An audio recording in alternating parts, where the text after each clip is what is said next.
O apartamento em São Paulo era um pequeno universo construído com amor e poucos recursos, um refúgio de calor em meio à indiferença da cidade.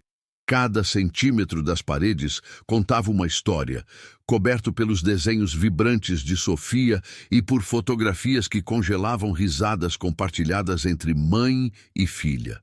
O cheiro de bolo de fubá ainda pairava no ar, um testemunho do esforço de Clara para transformar cada dia em uma memória feliz.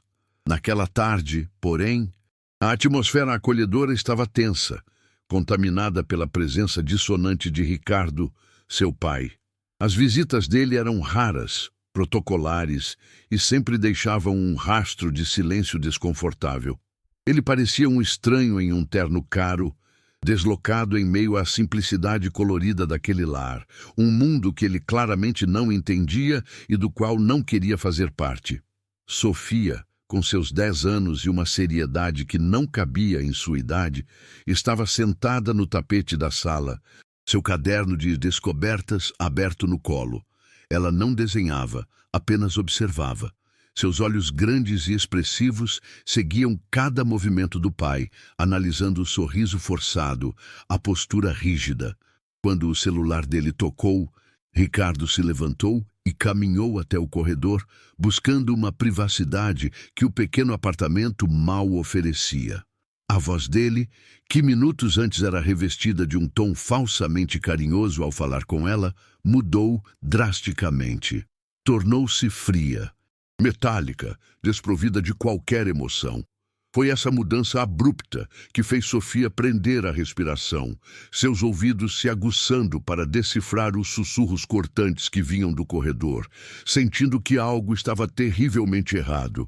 Então, as palavras vieram claras e cruéis, atravessando a curta distância e atingindo a menina como um golpe físico. Não me importo com os detalhes, preciso da guarda dela. A cláusula do testamento do meu pai é clara. A herança só é liberada para o herdeiro que tiver a custódia de um filho. A menina é a chave para o dinheiro. Só isso. O ar pareceu se solidificar nos pulmões de Sofia. Chave. Ela não era uma filha, era uma chave, um objeto. A revelação não apenas partiu seu coração, ela pulverizou a imagem que, apesar de tudo, ela ainda guardava de seu pai. Naquele instante, o homem no corredor deixou de ser uma figura paterna ausente para se tornar um predador, e o lar que ela tanto amava se transformou em um território a ser defendido a qualquer custo. A ligação terminou. Passos apressados, uma despedida seca na porta, e ele se foi, deixando para trás um silêncio pesado, carregado com a verdade venenosa que acabara de ser revelada. Sofia permaneceu imóvel no tapete, o caderno esquecido em seu colo. Seus olhos se fixaram em uma foto na estante. Ela e a mãe, abraçadas, com sorrisos tão genuínos que pareciam pertencer a outra vida. A dor da rejeição começou a se transformar em uma fúria silenciosa e protetora. Ela viu a fragilidade de sua mãe naquele sorriso, a pureza de um amor que agora estava sob ataque. É em momentos como esse, quando a inocência de uma criança é brutalmente roubada, que a gente entende a importância de lutar. Se relatos de coragem como este também te emocionam, considere se inscrever no canal, pois é o seu apoio que nos permite continuar compartilhando essas jornadas. A porta se fechou e o som do trinco ecoou pelo pequeno apartamento como o ponto final de uma sentença. O cheiro de bolo de fubá, antes um abraço, agora parecia pairar no ar como uma lembrança de uma paz que não existia mais. Sofia permaneceu no chão, sentindo o tapete áspero sob seus joelhos, seus olhos fixos na fotografia da estante. O sorriso de sua mãe naquela imagem era tão puro, tão desprotegido. A palavra chave ricocheteava em sua mente, cada eco arrancando um pedaço de sua infância. Ela não chorou. As lágrimas pareciam um luxo que ela não podia mais se permitir. Em seu lugar, uma frieza incomum se instalou em seu peito, uma clareza terrível e adulta. Ela entendeu que o amor que as unia era visto pelo mundo de seu pai como uma fraqueza a ser explorada, e que sua mãe, com toda a sua força silenciosa, estava terrivelmente vulnerável. A confirmação da guerra invisível chegou 2 dias depois, em um envelope pardo com um selo oficial. Não era uma carta, era uma invasão. Clara o segurou com as pontas dos dedos, como se o papel pudesse queimá-la. Ao ler as palavras frias e impessoais, a intimação, audiência de custódia, avaliação psicossocial, seu rosto perdeu toda a cor. As pernas fraquejaram e ela se apoiou na mesa da cozinha, o documento tremendo em sua mão. Para Sofia, que observava da porta, sua mãe pareceu encolher, tornando-se tão frágil quanto uma folha seca. Aquele pedaço de papel era a materialização da ameaça que ela ouvira no corredor. Era a prova de que Ricardo não estava apenas cogitando, ele estava agindo. O poder dele, antes uma ausência distante, agora tinha um endereço e uma data marcada para tentar despedaçar o mundo delas. Naquela madrugada, a cozinha estava mergulhada na penumbra, iluminada apenas pela luz pálida que escapava da geladeira. Clara estava sentada à mesa, cercada por uma muralha de papéis que ela não conseguia decifrar. Eram contas, extratos bancários, documentos antigos.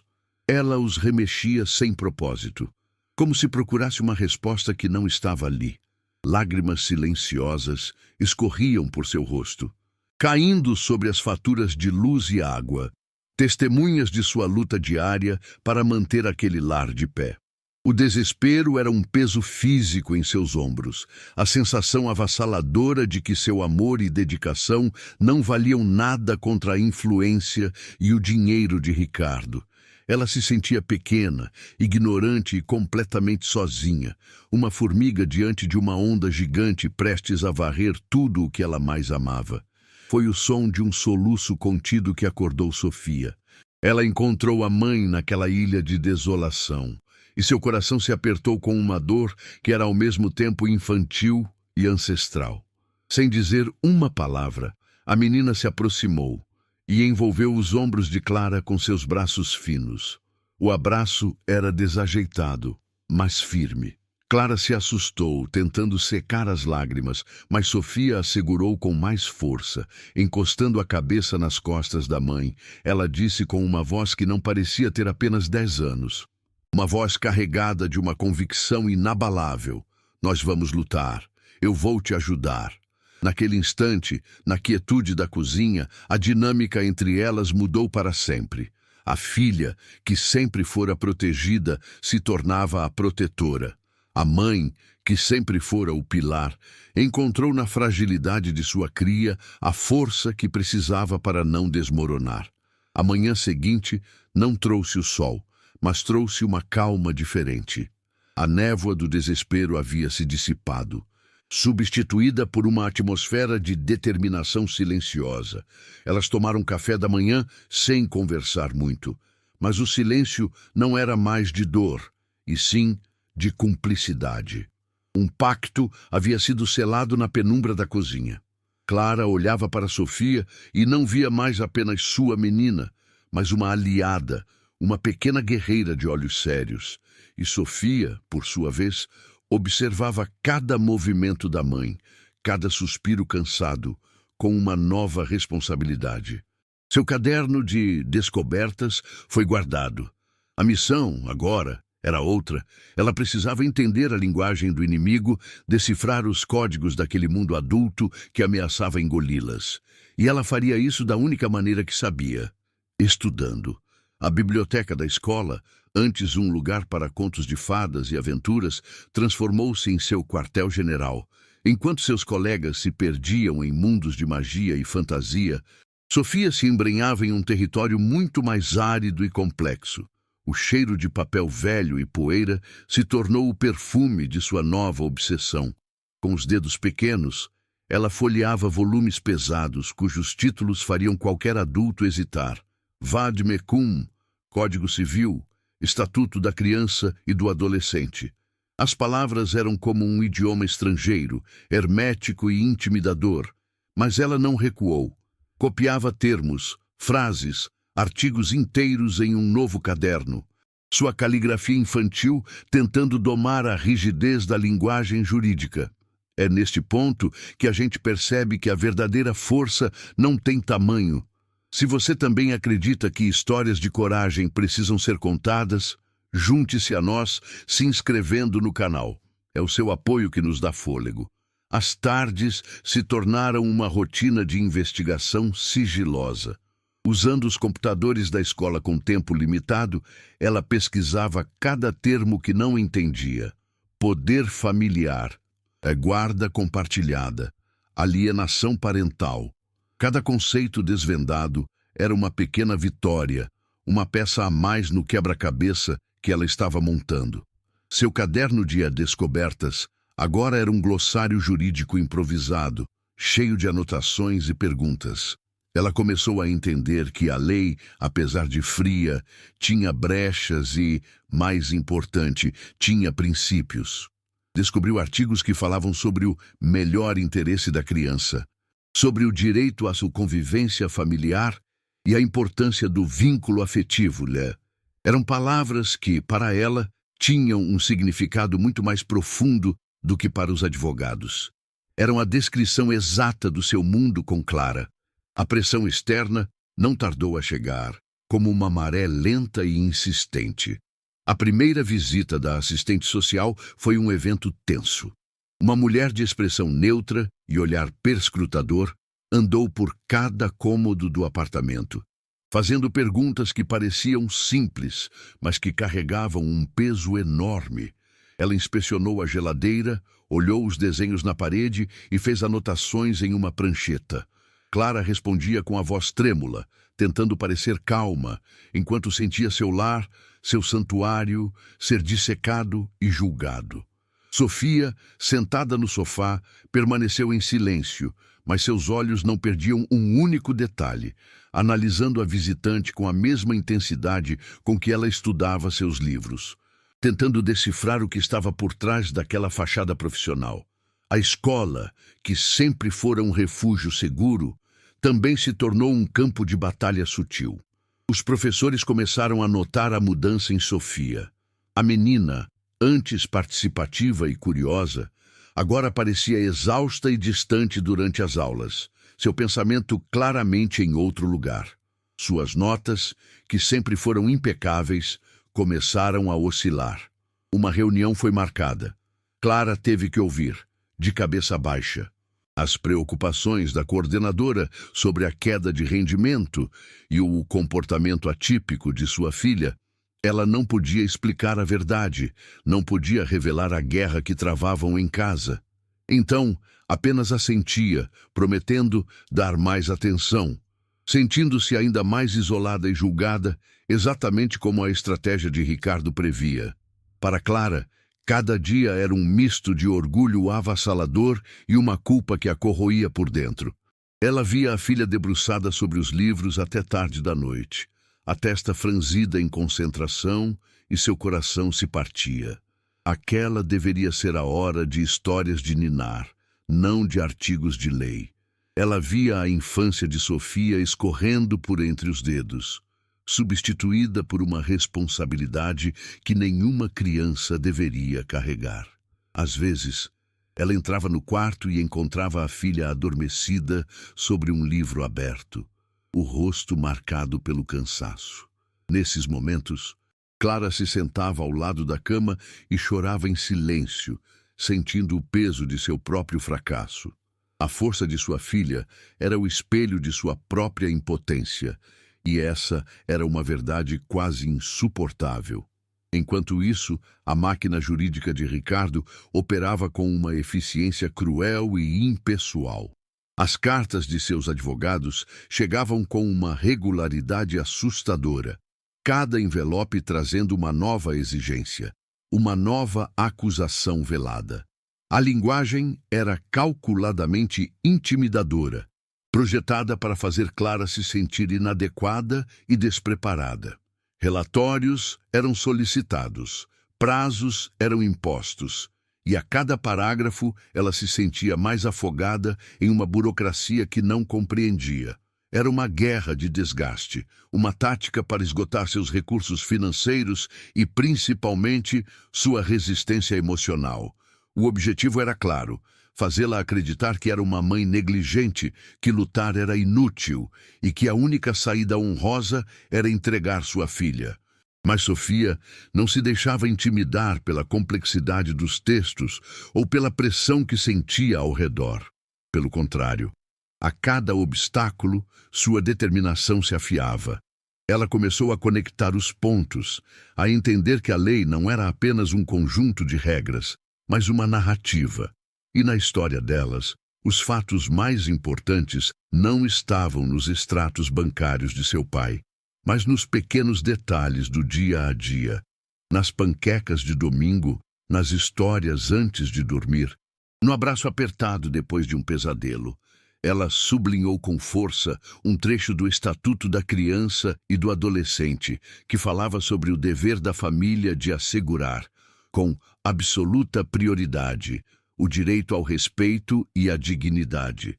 Ali, naquelas palavras, ela encontrou não apenas uma defesa, mas uma arma. A chave para a sua liberdade não era o dinheiro, era a verdade. A sala de audiências era um ambiente frio e impessoal, um vácuo de cores e emoções que parecia projetado para esmagar qualquer resquício de humanidade. As paredes beges, a madeira escura e o ar-condicionado gelado formavam um cenário hostil, onde a dor de Clara era apenas mais um processo na pauta do dia. O advogado de Ricardo, um homem de terno impecável e sorriso condescendente, dissecava sua vida com uma precisão cruel. Cada conta atrasada, cada dia de trabalho extra, cada ausência justificada era apresentada como prova de sua negligência. Clara se sentia nua, exposta e humilhada sob o olhar cético do juiz. Ela encolhia na cadeira, sentindo o peso de cada palavra como um golpe físico, a esperança se esvaindo de seu corpo, até que tudo o que restou foi a certeza silenciosa e amarga da derrota. Quando o silêncio se instalou, pesado como uma sentença, todos esperavam que Clara dissesse algo, mas ela apenas baixou a cabeça. As lágrimas que segurou por tanto tempo, finalmente ameaçando cair. O juiz suspirou, um som de impaciência e resignação, e estava prestes a ditar sua decisão quando uma voz pequena, mas surpreendentemente clara, cortou o ar.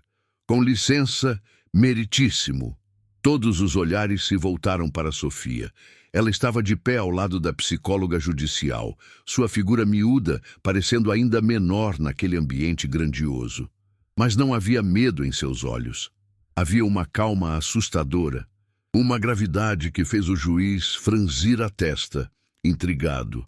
Ele hesitou por um momento, trocou um olhar com a psicóloga que assentiu discretamente e então, com um gesto de mão, concedeu a palavra àquela criança improvável. Sofia não olhou para a mãe. Seus olhos se fixaram diretamente em seu pai, do outro lado da sala. Ela respirou fundo, e as palavras que saíram de sua boca não eram de uma criança pedindo colo, mas de alguém que havia estudado seu oponente. O artigo 4º do Estatuto da Criança e do Adolescente diz que é dever da família assegurar com absoluta prioridade o direito à convivência familiar e comunitária. Ela começou, sua voz ecoando no silêncio atônito da sala. Então, ela se virou para Ricardo, seu tom agora pessoal, cortante. Pai, em 365 dias do último ano, quantas vezes o senhor me ligou só para saber se eu estava bem? Quantos aniversários o senhor lembrou sem a sua secretária avisar? A pergunta simples e factual pairou no ar, desarmando toda a retórica jurídica com sua verdade brutal. Ricardo ficou pálido, pego de surpresa pela precisão da acusação. Ele abriu a boca para responder, mas Sofia continuou, sua voz mantendo a mesma firmeza. Eu sei que o senhor não se importa com os detalhes. Eu ouvi. Ouvi quando o senhor disse no telefone que precisava da minha guarda por causa do testamento do vovô. Ouvi o senhor dizer que a herança só seria liberada se tivesse a custódia de um filho. Ela fez uma pausa, e cada palavra que se seguiu caiu como uma pedra no silêncio da corte. O senhor disse que eu era a chave para o dinheiro. Só isso. A revelação foi tão crua, tão desprovida de emoção, que seu impacto foi ainda mais devastador. Não era um desabafo de mágoa. Era a apresentação de um fato, a peça final que expunha a verdadeira natureza daquele processo. Foi como se a coragem de Sofia tivesse acendido uma chama dentro de Clara. Ao ouvir a verdade dita em voz alta pela filha, o medo que a paralisava se transformou em uma fúria justa e protetora. Ela se levantou e, pela primeira vez naquele dia, sua postura era ereta, seus olhos firmes. Sua voz, antes um sussurro trêmulo, agora soava forte e inabalável. É verdade, meritíssimo. Tudo o que ela disse é verdade. Ela olhou para Ricardo, não mais com medo, mas com uma compaixão fria. Meu ex-marido nunca lutou por uma filha. Ele sempre lutou por um ativo financeiro. A nossa família, o nosso amor, o nosso lar, para ele, sempre fomos apenas uma cláusula em um contrato. Naquele instante, não eram mais uma mãe frágil e uma filha assustada. Eram duas leoas defendendo seu território, e a justiça, finalmente, começou a ouvir. O martelo do juiz não soou como um trovão, mas como o toque suave de um sino que anunciava o fim de uma longa noite. A decisão foi proferida com uma gravidade que encheu a sala, negando o pedido de Ricardo e repreendendo-o por sua tentativa de manipular a justiça e a vida de uma criança para ganho financeiro. Do outro lado da sala, Ricardo não pareceu irritado, mas simplesmente vazio, como se o roteiro que ele havia ensaiado por meses tivesse sido subitamente apagado, deixando-o sem falas e sem propósito. A vitória não foi celebrada com gritos ou aplausos. Foi um momento de silêncio profundo, quebrado apenas pelo som de Clara puxando Sofia para um abraço que continha todo o medo, toda a luta e todo o alívio do mundo. Naquele abraço, no meio da frieza do tribunal, elas reconstruíram seu lar, um santuário que nenhuma força externa poderia mais profanar. A justiça, naquele dia, não foi cega. Ela tinha os olhos atentos de uma menina de 10 anos. Os anos que se seguiram não foram uma volta à normalidade, mas o início de uma nova vida, forjada no fogo daquela batalha. A guarda de Sofia foi permanentemente assegurada, uma certeza que permitiu a Clara respirar fundo pela primeira vez em muito tempo. Inspirada pela coragem da filha, que havia transformado palavras em escudos, Clara decidiu que não seria mais uma vítima das circunstâncias. Matriculou-se no curso noturno de Direito. As madrugadas na cozinha, antes palco de seu desespero, agora eram preenchidas pelo brilho de uma luminária sobre livros e códigos, seu rosto cansado iluminado por um novo propósito. Sofia, agora uma pré-adolescente, via a mãe se transformar, e a admiração que sentia era o combustível que alimentava as duas. O apartamento, antes um refúgio, tornou-se a base de operações de uma futura defensora da justiça, nascida do mais puro amor materno. Sofia, por sua vez, levou a lição que aprendeu para além das paredes de seu lar. A biblioteca da escola, que fora seu campo de treinamento secreto, transformou-se em um espaço de empoderamento.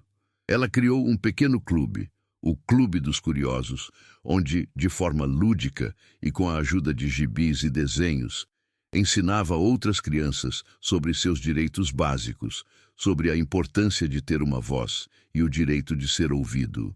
Ela traduzia a linguagem complexa da lei para o idioma universal da infância.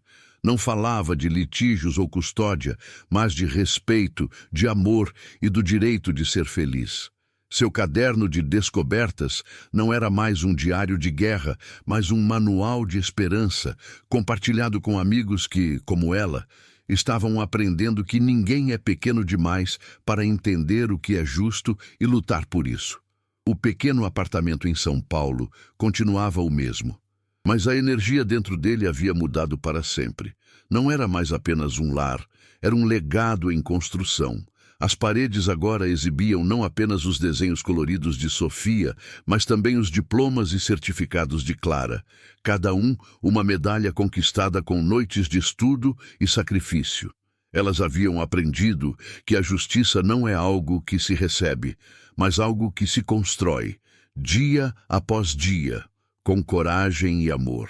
A história delas se tornou um testemunho silencioso de que a verdadeira força não está na conta bancária, mas na conexão inquebrável entre duas pessoas que se recusam a desistir uma da outra. É por causa de jornadas como a de Clara e Sofia que continuamos a acreditar na força que existe em cada um de nós. A sua inscrição no canal é o que nos permite manter essa chama acesa, compartilhando histórias que nos lembram que a justiça, às vezes, só precisa de uma voz corajosa para ser ouvida.